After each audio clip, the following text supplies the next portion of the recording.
Welcome to Profit Talks. I'm Profit. Today is Wednesday, June 24th, 2026.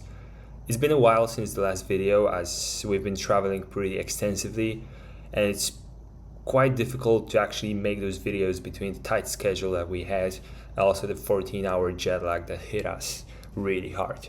So today is sort of a bonus episode where I will go through the developments from the last 2 weeks, most importantly the Iran MoU, and what are its effects, what can we think about it, and most importantly what Polymarket markets tell us about the future in Iran.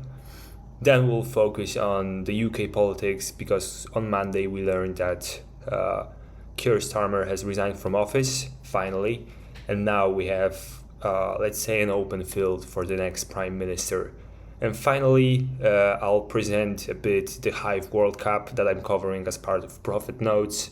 It's a Polymarket tournament and we are currently on week 2 of the competition. Let me tell you that some of the trades that we are seeing are quite amazing. So we'll go through the best traders that are currently on top of the leaderboards and see what's their secret sauce.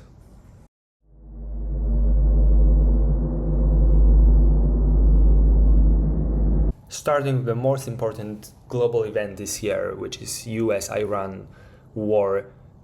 In the last week and a half, we had quite a lot of developments, the most important being the announcement and signing of the MoU between the US and Iran. So a week and a half ago, Trump announced the MoU is finalized. Then there were like a few days during which we were speculating on what's actually inside the MoU, whether Iran is ready to sign it or not, etc., etc.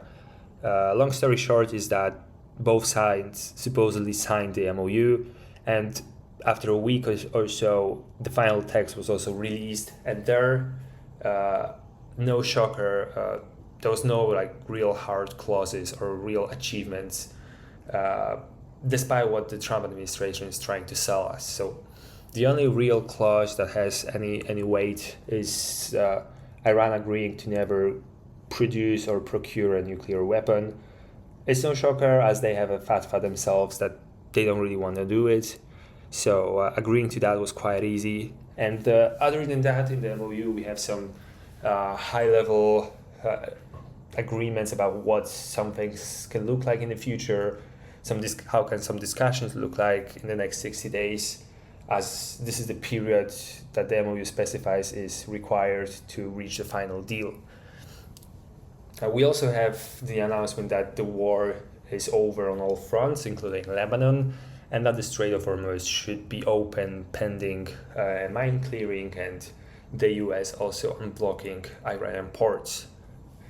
So this MoU came as a surprise to a lot of traders, a bit including me, just because it didn't really deliver on anything material. So it is essentially an agreement that solidifies the status quo, and it really just informs us that nothing has been achieved.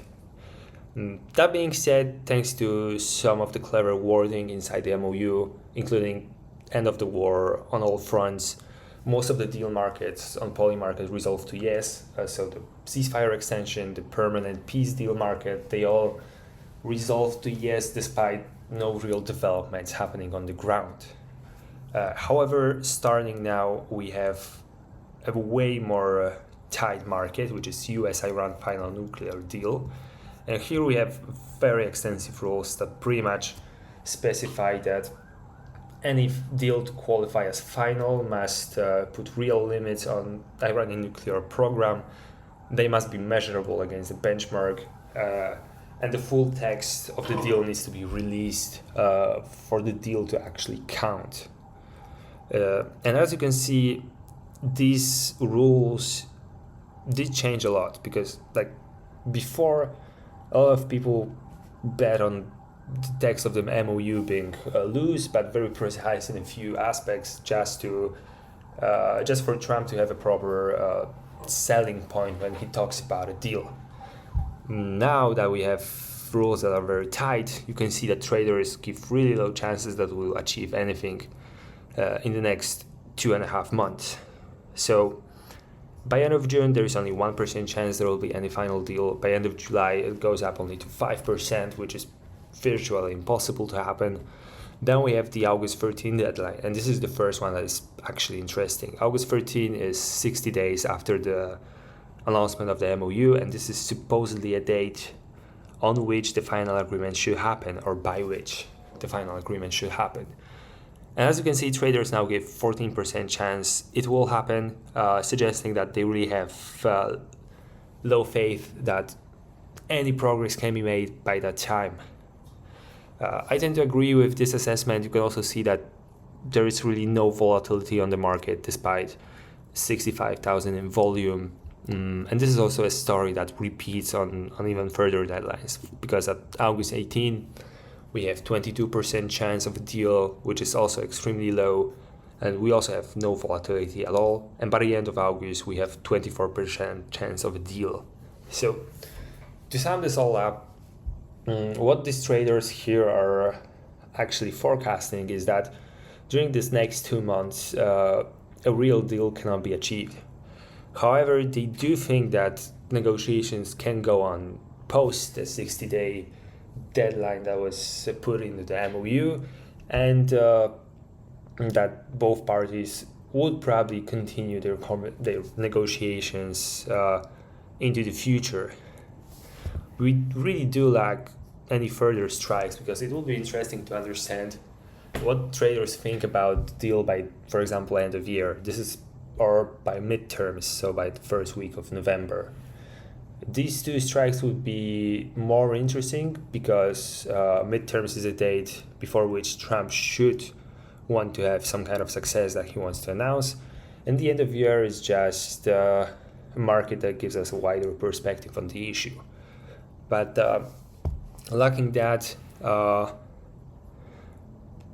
we have now the end of August, which is even this is after the deadline, and we can clearly see that traders have little faith in any final agreement happening. So additionally to that, the MoU that was signed promised two things, which is end of the war on all fronts, including Lebanon, and the opening of the Strait of Hormuz. And these two issues are probably the most consequential for this MoU, because on the one hand, they're quite definitive, but on the other hand, they also provide an easy exit for both sides. So the end of the war at all fronts is something that Israel can easily append simply by continuing their campaign there. And as you can see, traders continue to give very low chance that Israel will withdraw from Lebanon. So you can see there is 9% chance they will do it by the end of July, 17% by the end of August, and only 37% by the end of year. That alone suggests that at any given time, when Iran figures that there's no use in negotiating, they have a very simple and convenient excuse to exit the talks and then reclose the Strait of Hormuz. At the same time, the Strait of Hormuz clause itself is a very convenient way for the US to actually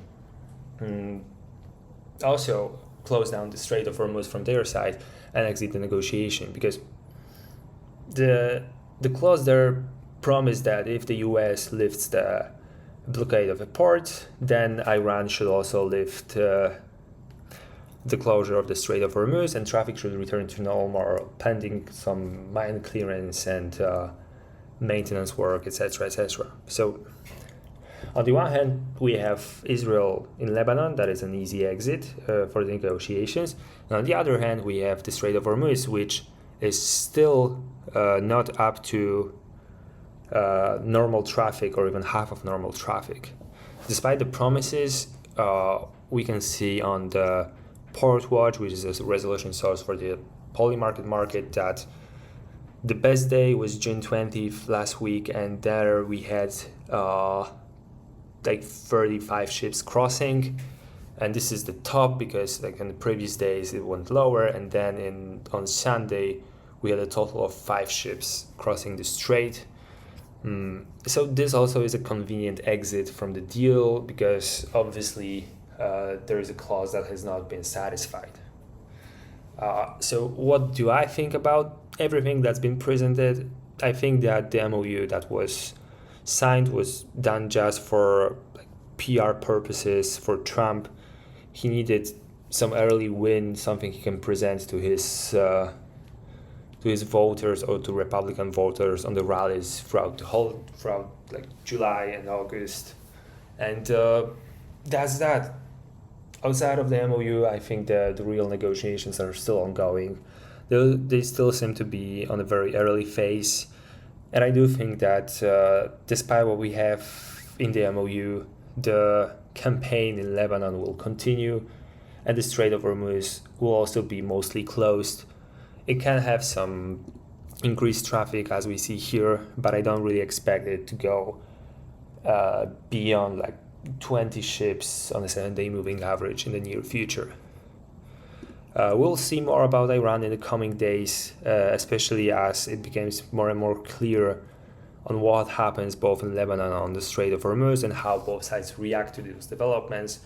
But even from what we see now, it's a week and a half since the deal was announced. It seems that both sides are fairly comfortable in just continuing the status quo that was before the deal, while selling to their respective domestic audiences that they want. Because on the one hand, Iran perceives the MOU as a US capitulation, and that's what they sell to their population. On the other hand, we have Trump that sees the MOU as a total victory over Iran because they promised to never produce or procure a nuclear weapon, and this is what he's selling to his domestic audience. So this is what I've been telling about on those videos and in my articles, that if we have any kind of deal that is early, so before end of August, this deal would probably just be done for the PR purposes for the domestic audiences of both sides, and what we have now is just that.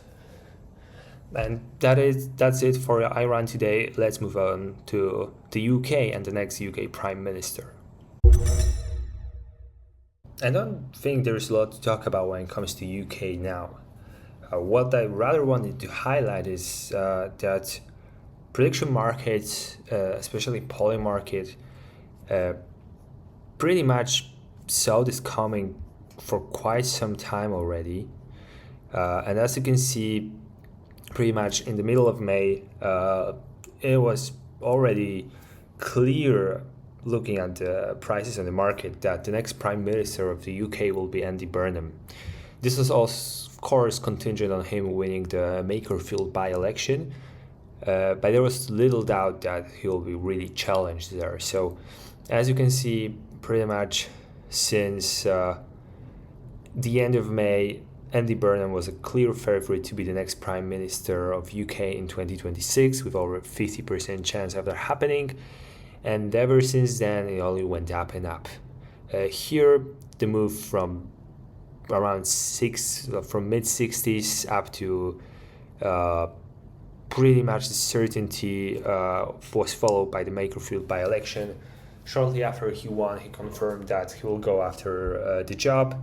And on Monday morning, Keir Starmer actually resigned from office, giving way for Andy Burnham to go on and be the next Prime Minister. So if you're watching prediction markets versus the news where everything was volatile, you pretty much knew what was coming over a month ahead. Additionally, as you see, you could also understand in real time how different candidates poised against each other all throughout this period.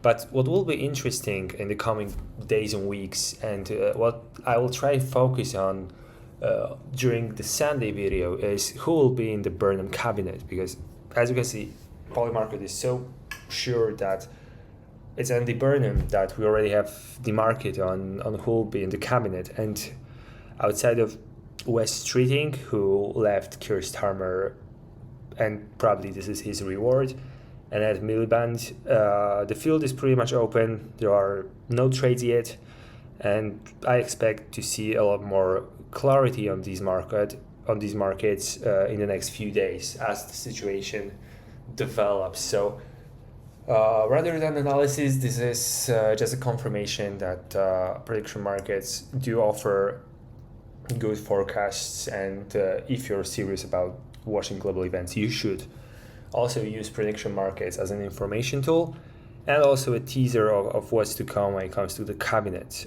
So we will see who will be who. There are some rumors about Streeting being the Chancellor of Exchequer. Other than that, I didn't really follow the developments that closely, but between now and Sunday, I will do my research and we'll go over this market and try to understand how the UK politics, foreign policy, etc. can look like in the coming months and years. And now, after the markets, let's take a quick look at the Hive tournament. Profit Notes is partnering with Hive on this Hive World Cup tournament. As part of this partnership, I do daily coverage on what's happening during the tournament in all the groups. I highlight some of the top trades and some of the worst trades that are happening. And as you can see, the tournament is pretty wild because on the one hand, we already have people, let me just take it out, that pretty much lost almost all their bankroll. And at the same time, some of the traders here already tripled what they have. So this is really something interesting if you want to go into prediction markets trading. This is the place where you can see how some of the very top traders trade on a daily basis, what markets they focus on, and maybe, just maybe, if you watch them very closely, you can actually understand what's their secret sauce. So currently we are in the group stage of the Hive World Cup. After the group stage there will be a knockout stage, but we're still only in week 2. So then we'll have week 3, and after 3 weeks you'll have the top 2 traders from each group qualify to the next phase. As you can see, for each week traders get points, and this is pretty much it. I'm also taking part in the tournament. I'm in Group D right now. As you can see, I'm second, but I'm just behind Bernard Bulletin, who is killing it this week. So as an ending to this video, as this is somehow like somewhat of a bonus content because I didn't really have opportunity to record any videos in the last week and a half, I just wanted to also highlight the top 3 traders, as I think there is a really interesting phenomenon going on during this World Cup. So despite the World Cup being organized to happen during the soccer or football World Cup in the US, the current top 2 traders on the leaderboard, and not only them, but probably pretty much more than half of the overall leaderboard, is composed of weather traders. So the top place, which is Honda Civic, also a well-known trader on X, is exclusively trading weather markets, so the highest temperature all across the world. And as you can see, they're killing it, making plenty of trades, but also making over $1,000 in a single day, all starting from a $500 bankroll. In the second place, there is yet another weather trader. They're doing pretty much the same thing, predicting temperatures across the world. And this one made $740 in just a day. And what is interesting for me in that is that weather is a very niche category on prediction markets, and yet there are traders who can consistently beat the market and extract a lot of positive EV out of those markets, which is incredible. I don't really know what's their secret sauce. I expect them to have some weather models or subscribe to some sophisticated weather models and actually understand the difference between different models, how they behave, which one is better for which region, etc., etc. Maybe one day we'll have a conversation with one of those weather traders. I would love to interview them and actually understand how they operate on a daily basis. But the tournament is not only weather traders. On the top 3, we also have Bernard Bulletin, and Bernard Bulletin has made over $500 almost $500 trading the New York City Democratic primary. So as you can see, not only weather traders can make it big in a few days. So if you are interested in trading prediction markets, I think this is the thing to watch in the next few weeks. As the tournament develops, you will understand all kinds of different niches that traders operate on, as well as have opportunity to also hear some of them on the spaces. So that's it on the Hive tournament. And if you're interested in following it on a daily basis, you should take a look at profitnotes.com, where I do daily and weekly recaps on what's happening in each group. And that's it for today. As I mentioned, it's a bonus video, so I tried to make it a bit shorter, just to go over the most important developments in the last week and a half. We are back to regular programming now, so expect another video during the weekend, in which we will dive a bit deeper into all kinds of different markets, especially the Iran markets and the UK markets around the next Prime Minister and the new cabinet. So thank you for watching. If you like the content, leave thumbs up button, click that subscribe button. And if you're interested in prediction markets and global events, go on profitnotes.com, subscribe to my content, and get loads of alpha around geopolitical trading, political trading, and generally prediction markets. And if you're an X user, also go on X profit_notes, where I post on a daily basis and get more into the microblogging stuff. Thank you for watching, and see you next week for another round of Profit Talks.